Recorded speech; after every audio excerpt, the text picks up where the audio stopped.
नमस्ते बच्चों। आज मैं आपके लिए बहुत ही प्यारी और मज़ेदार कहानी लेकर आई हूँ। यह नेपाल की लोक कथा है। तो बच्चों शुरू करते हैं। एक सेठ ने अपने बेटे की शादी की। शादी में उसने खूब पैसा खर्च किया। शादी के कुछ दिनों बाद सेठ ने अपनी बहू से पूछा, मैंने बेटे की शादी खूब धूमधाम से की। सबने इस शादी की तारीफ़ की। मैं तुमसे जानना चाहता हूँ कि तुम्हें शादी कैसी लगी।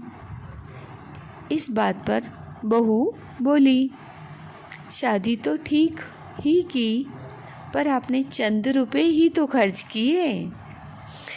इस बात पर सेठ को आश्चर्य हुआ।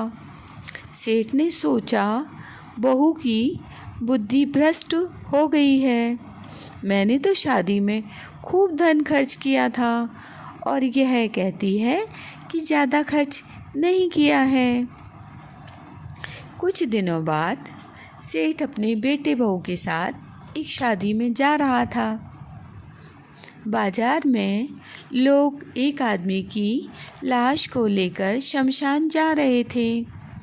सेठ ने बहू से पूछा, यह बेचारा कौन मर गया?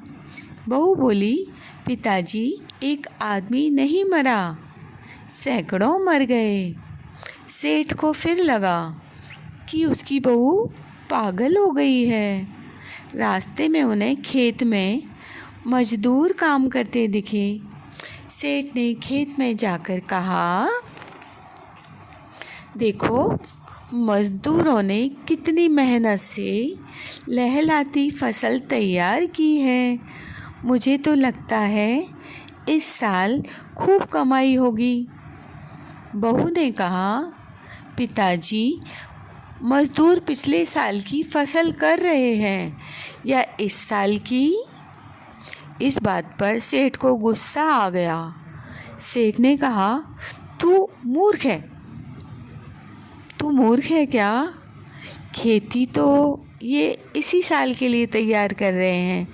सेठ ने अपने बेटे से कहा, तुम्हारी पत्नी का दिमाग खराब हो गया है, इसका इलाज करवाना पड़ेगा।